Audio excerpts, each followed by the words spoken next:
السلام عليكم ورحمة الله وبركاته. مرحبا بكم معايا في فيديو جديد ووصفة جديدة في قناة وصفات أم ياسمين. اليوم إن شاء الله غادي نشارك معكم هاد الحليوة أولا المعمول ديال التمر اللي كيجي رائع وكيجي زوين بزاف. نتمنى إن شاء الله تجربوه وتردوا عليا في الكومونتير كيف ما جربتوا الوصفات الاولين وصدقوا لكم وعجبوكم، وان شاء الله يا ربي حتى هذا الفيديو حتى هو ينال الاعجاب ديالكم.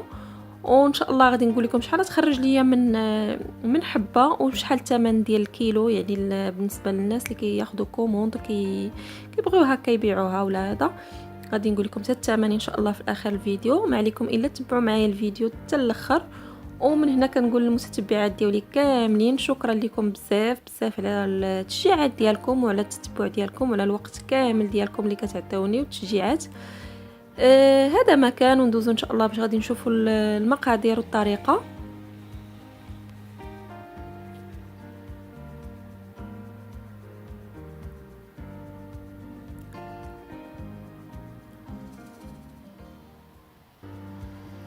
بالنسبه للمقادير يعني اقتصاديين جدا. تقريبا الطحين عندي 1 كيلو و300 غرام، يعني ممكن نديروها كلها ممكن نقصوا منها. عندي واحد المعلقه كبيره ديال القرفه، نص كيلو ديال الزبده، اي زبده عندكم يعني اختياريه اللي بغيتو. سكر كلاصي، عندي واحد الكاس ديال السكر كلاصي. انا غنفندها في السكر كلاصي، ولكن هاد الكاس كنديرو باش هكا تحمر ليا باش تجيني محمره، حيت لما درتش السكر ما غاديش تحمر. وعندي 2 كيسان ديال الزيت. وبالنسبه للمزهر ممكن ديروا كاس ديال المزهر، غير هنايا انا ما غاديش يكفيني داكشي درت نص كاس، ولكن احسن ديروا كاس كتجي زوينه بزاف، يعني كتجي من السما مزيان. عندي قريصه ديال الملح، هادو بالنسبه للعجينه. وبالنسبه للعجينه ديال التمر يعني غدنا 1 الكيلو ديال التمر معجون، اولا اللي كيفوروا في الدار يعني عنده الوقت وممكن ليه يفوروا احسن. انا كناخذ هذا، غير هو احسن حاجه تقلبوه يعني ما يكونش فيه دوك العظيمات، ما يبانش لكم، يبان لكم التمر يعني هكا كحل معجون، ما يبانش فيكم يبانش فيه شي حبيبات ولا شي حاجه. بالنسبه للزبده عندي تقريبا واحد 125 غرام. وعندي كاس ديال الجلجلان يعني يكون محمر مصهد هكا باش كيجيني مقرمش، يعني كيعطي واحد التقرميشه زوينه لداك التمر وكيهرس لي حتى ديك الحلاوه ديالو. وعندي واحد المعلقه كبيره ديال القرفه. والمزهر تقريبا غادي نحتاج واحد 3 المعالق، غادي تشوفوا القياس ملي غادي نخلطو. بالنسبه للزبده ممكن لكم تذوبوها، والا بغيتو هكا دابا في الصيف يعني كتكون اصلا مطلوقه. والا بغيتو تزربوا يعني باش تخلطوا دغيا، وهذا من الاحسن صراحه تذوبوها. بغيتو تخلطوها هكا يعني كتخدموها مع السكر تولي بوماد.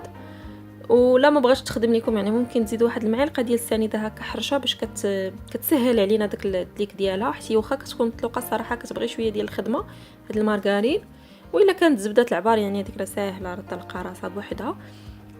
كندير واحد المعلقه كبيره ديال القرفه وكاس ديال الزيت، يعني كنخوي الكاس الاول وكنخلط يعني حتى كيتساجم ليا داك الكاس، عاد كنزيد الاخر، بعد باش كنزيد داك الكاس ديال المزهر. يعني بهذه الطريقه عادي، يعني بحال اللي كنخدموا الصابلي، غير هو في الوقيته اللي كديروا الطحين هذيك اللي كيتزرفوا فيها البنات يعني كيدلكوا.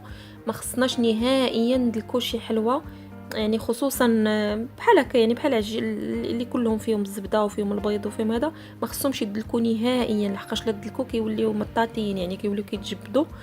وكتجينا يعني ديك الحلوه كتجينا اللي كتجي عوجه، كتجي اللي كتجي يعني الا كنتو غترشموها ما كترشمش مزيان.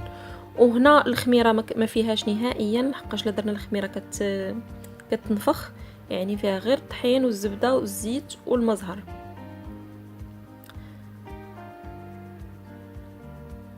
يعني اي مرحله في الخدمه ديال الحلوى مهمه، يعني ما نستهزئوش بها بحال هكا نلوحوا الزيت والزبده وداكشي وباقي ما تخلطوش مزيان ونبداو نلوحوا الطحين عفوا. دائما نخلطوا تيبان لينا داك الخليط ديالنا ولا بحال بوماد بحال هذا الشكل كيف ما كتشوفوا. عاد نزيدوا داك المزهر حتى هو نبقى نخلط، يعني حتى كيولي ليا بحال شي كريمه، يعني ما كيبقاش نهائيا شي حاجه معزوله بوحدها، كيولي يبان ليا لون واحد. عاد ديك الساعات غادي نبدا نزيد الطحين يعني بشويه بشويه. المره الاولى صراحه درت غير كيلو، ملي ما قدنيش داك الكيلو زدت تقريبا 300 غرام، لحقاش فيها 2 كيسان ديال الزيت ونص كيلو ديال الزبده. يعني الا كانت الزبده ديال العبار تقدر تهز لكم اكثر شي شويه، يعني تقريبا هما كيكونوا بحال يعني ممكن على حساب الطحين يعني ممكن نزيدوا ممكن نقصوا.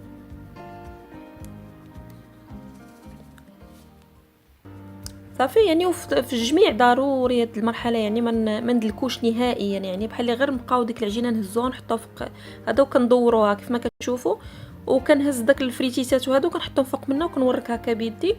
صافي هنا اليد اللي كتكون ناشفه كنشوفها يعني بان ما بقاتش كتلصق، يعني صافي ديك الزبده دخلات داك الخليط شرب داك الطحين كامل. كنديرها في واحد البلاستيكه ولا في واحد البواطه نغطيها، وكندوز باش غادي نوجد التمر، اولا التمر توجدوه هو الاول بحال هكا في الليل، يعني نكوروه نوجدوه، يعني يصبح لينا موجود. الصباح كنوضو كنخلطوا داك العجينه وكنبداو نخدموا يعني عادي باش نفرقوا الخدمه هكا ما تجيناش الخدمه كامله مجموعه علينا.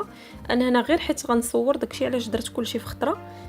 كان دائما الحلوى كنديرها مراحل، يعني ما كنجمعش عليا كلشي في خطره باش هكا ما نعياش، لحقاش كيكونوا الوليدات وكتكون عندك شي يعني خصك لغداها خصك تحضي الوليدات شنو خاصهم هادي، يعني من الاحسن نفرقوا باش هكا ما نعياوش وحتى شي حاجه ما تجينا صعيبه، يعني من تهلك شي حاجه اللي غادي نصايبوها ما تهلكناش، يعني نصايبوها حنا يعني ناشطين فرحانين، يعني كنساليو عادي يعني بحال سالينا الشقه ديال الدار عادي.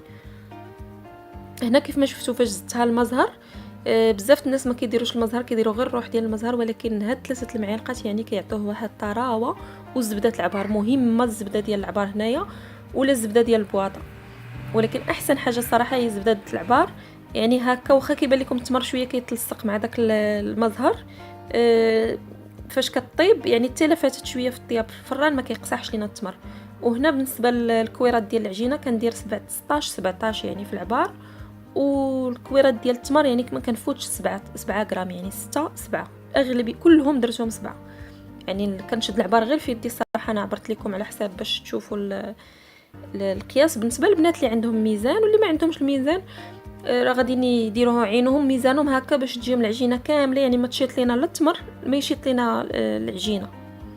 صافي هكا كناخذ الكويره ديالتي كنكورها كيف ما كتشوفوا، كنحلها وكنسد على ديك الكويره ديال التمر، يعني ما كنخليهاش باينه نهائيا، كنكورها.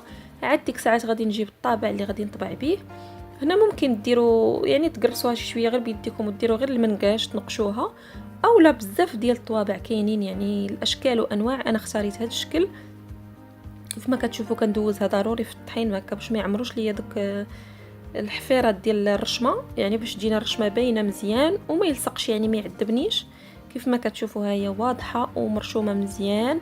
يعني هكا نبقى نطبع يعني بنفس الطريقه. واحد الوقيته غنلقاو شويه ديال الطحين يعني لصق في المرشم ديالنا، غادي نشدو كيردون ولا البرا وواحد الشويته ديال العادي باش كندهنوا، وغادي نشيتها. راه غتشوفوها ان شاء الله في الفيديو هنا نيت، غادي نشوفوها كيفاش غادي نخويها هكا باش ما تعذبناش، يعني في الخدمه تجينا الخدمه سهله وتجينا كامله نقيه ومتوله. بالنسبه الطياب يعني راه غادي نشعلوا الفران يعني يكون سخون يعني 180 درجه، شعلوا عليه غير لتحت بدا يتحمر عاد باش تشعلوا عليه الفوق. وهنا كيف ما شفتوا من الاحسن هاد الحلوه احسن حاجه الصراحه هي انكم تبيتوها. صافي ملي كتبيتوها الغد لي كتقبوها بواحد البرا، يعني كديروا فيها واحد 4 تقيبات ولا 5 كل حلوه، يعني نحاولوا نتقبوهم كاملين باش هكا داك التمر يعني ما يتنفخش لينا، ولا داك حيت فيها التمر الوسط يعني ممكن انها تنفخ وتفرقع. يعني كنتقبوها باش هكا تلقى منين تنفس وكيبقى لينا الرشمه مقاده. نتوما غتشوفوها معايا فاش غادي طيب. وكيف ما قلت لكم دخلوها للفران يعني ملي تقبوها وتكون بايته، ولا تصيبوها في الصباح وهكا طيبوها في العشيه، دخلوها للفران على 180 درجه تبدا طيب من التحت، يعني نشعلوا عليها من الفوق حتى يذهب لينا اللون ديالها كيف ما كتشوفوا. وما تغركمش يعني بعض المرات كتبان لكم شويه بيضاء، ولكن ملي كتخرجوها في الفران داك يعني عاده باش كتزيد عاوتاني تعطي اللون. هنا راه ما خرجتهاش في هذا اللون بصراحه، يعني كتزيد بحال اللي كيرجع عليها الطياب. وبالنسبه الى كان هاد المسدود اللي كان التمر مغطي هكا ما تخافوش عليها في الفران، ولا كان المقروط يعني اللي مقطعوا التمر هذا تردوا لها بزاف الفران لحقاش التمر كينشف يعني كيقصاح. ولا كنتو دايرين زبده العبار ودايرين المزهر يعني ما تخافوش عليه نهائيا، غير هو دائما ردوا البال من الفران، خصوصا ما فيهاش سكر بزاف يعني باش غادي تحمر لينا مزيان. بالنسبه للسكر كلاصي استعملت هذا النوع ملفه، كان نخدم ديال بيم هذاك الغوز ولا ما عقلتش على سميتو الصراحه، راه فايته خدمت لكم به عجينه السكر. هذاك رخيص الصراحه وزوين بزاف، وهذا يعني سبيسيال ديال الحلوى، هذا سبيسيال يعني رقيق بزاف، يعني بحال الشكل ديال مايزينا، حيت هو اصلا كيخلطوا معاه مايزينا باش كيولي هكا رطب بزاف وما كيجيش حلو اكثر من القياس، يعني كتجي ديك الحلاوه معتدله كيجي زوين بزاف. ننصحكم به هذا ديال هذا السكر كلاسي سبيسيال، يعني زوين بزاف اي حاجه ديال الحلوه خصوصا التفناد. وبالنسبه للتفناد يعني ضروري تبيتوها، انا هنا راه ما بيتهاش، واخا تحسوا بها بردات يعني واخا طيبوها في الصباح وتخليوها حتى العشيه، يعني تخليوها حتى الليل يعني حتى تبرد مزيان مزيان، لحقاش التمر واخا تمسوها وتلقاوها بارده التمر كيبقى شاد واحد شويه ديال السخونيه وكيعرق لينا داك السكر. انا راه هنا راه في النتا في نفس النهار داكشي علاش درت ليا هكا، ولكن مع ذلك جات تبارك الله زوينه وهشيشه بزاف. راه غادي نقطع لكم واحد الوحيده باش غادي تشوفوها معايا كيفاش دايره. وبالنسبه للحبات خرجت ليا 161 حبه، يعني ما شاء الله خرجت الخير تبارك الله وصل عن بي، يعني تقريبا واحد 3 كيلو قل شي حاجه، يعني 3 كيلو هكاك، يعني ما بين 3 كيلو الا ربع 3 كيلو اللي خرجت ليا ديال بالنسبه للكيلو. والحبات 161 حبه، يعني ما شاء الله خرجت الخير والبركه. ونتمنى ان شاء الله يا ربي تجربوها وتنال الاعجاب ديالكم، وما تبخلوش عليا بالتعاليق ديالكم بلي لايك واللي عاد دخلوا جداد يعني ما ينساوش يشتركوا في القناه الا كانوا مازال ما اشتركوش، ويضغطوا على الجرس باش هكا يوصلهم الجديد. وشكرا لكم كاملين، ونتمنى ان شاء الله يا ربي دائما نلقاكم في صحه جيده وبسلامه عليكم. تلقاو فيديو جديد ووصفه جديده.